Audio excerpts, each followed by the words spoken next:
Domingo Luis Martín Rodríguez de Acuña es el presidente del Consejo Regulador de Abona y hoy está con nosotros porque quería hablar de la cultura del vino. Cuando uno piensa en cultura, piensa en la música, en un buen libro, en el teatro, pero es que también el vino es cultura. La cultura del vino como tal cultura nace desde hace muchísimo tiempo, ¿no? El vino, los compuestos orgánicos del vino, los compuestos químicos del vino, constituyen una parte importantísima para, entre otras cosas, por ejemplo, fomentar la memoria, fomentar el riego cerebral, fomentar la oxigenación del cerebro y, naturalmente, todos los médicos desde hace más de un siglo aconsejan beber al menos una copa de vino diaria, vino tinto fundamentalmente diaria, porque constituye una fuente de alimento corporal importantísimo, ¿no? Como tal placer, resulta que, por ejemplo, en el cerebro coinciden el gusto de la lectura, el gusto de la música y el gusto del vino exactamente en la misma parte cerebral, ¿no? Con lo cual significa que el placer que produce el vino es similar al placer que produce la lectura y, naturalmente, que produce la música sobre todo. Yo creo que es prácticamente inconcebible comprender el vino sin la música o casi la música sin el vino, ¿no? No desde ahora, desde tiempos romanos, ¿no? Recordemos las películas de Nerón, que cantaba, tocaba el vino mientras degustaba una copa, naturalmente en copa de oro, ¿no? Eso le iba a decir, tanto en tiempos de ocio o en momentos de ocio como en momentos de descanso, ¿no? Claro, ¿por qué no? Es decir, una cosa es beber vino y otra cosa es degustar vino. Son dos cosas distintas, ¿no?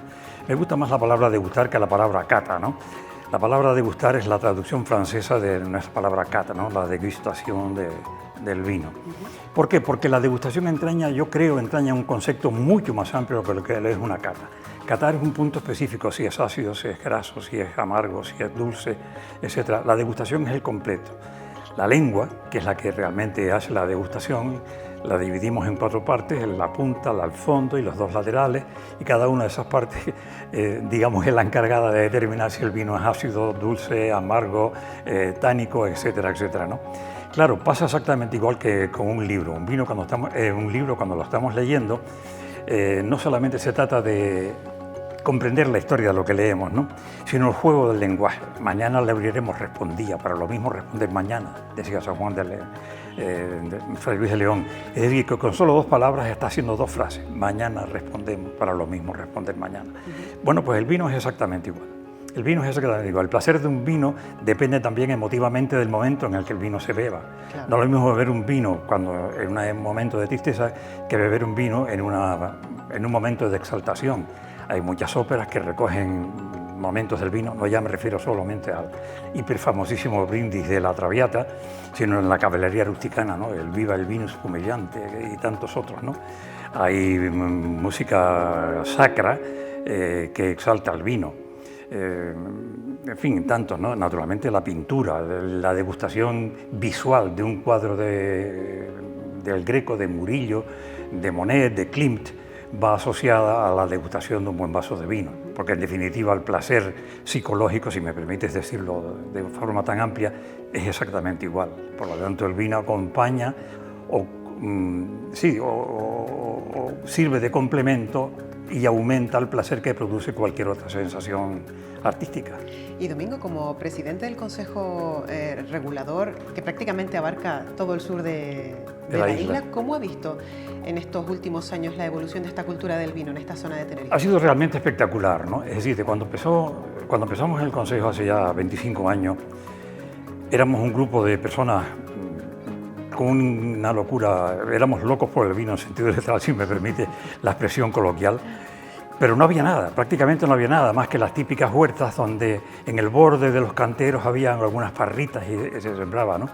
Hubo que hacer en sentido literal una auténtica reconversión y que nuestros viticultores, que son por demás inteligentes, comprendieran la enorme ventaja que tenía la producción del vino, no solamente desde el punto de vista económico, sino desde el punto de vista de la revitalización de sus propios cultivos. Tenerife, concretamente el sur de Tenerife, tenemos además la ventaja enorme de que tenemos los 3 grandes elementos esenciales para el cultivo del vino, los tenemos de sobra. Bueno, uno no tanto. Tenemos un sol magnífico, un sol radiante. En música diríamos, si me permite la broma, diríamos un sol mayor. Tenemos un piso, un suelo que es volcánico, un suelo que está siempre caliente, no tenemos los problemas, por ejemplo, que tienen en la península con el vino, el suelo que se hiela, lo cual produce, por así decirlo, un paro en el vino, no digamos nada con otro tipo de cultivos como la aceituna. Y tenemos luego el agua.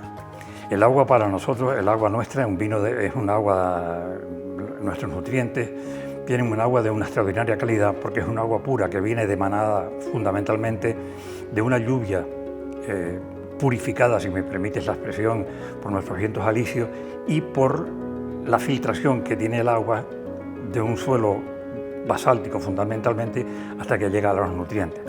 Hemos de tener cuidado con el agua porque el agua es un elemento esencial y el agua lentamente, como decía el poeta húngaro, lentamente se va agotando como la flor que un secreto gusano roe, pero hemos de procurar, como sea, que nuestra cultura de agua, nuestro cultivo de agua vaya cada vez a más, no solamente aprovechar el agua de los barrancos, aprovechar el agua de la lluvia, sino también aprovechar el agua de los residuos humanos.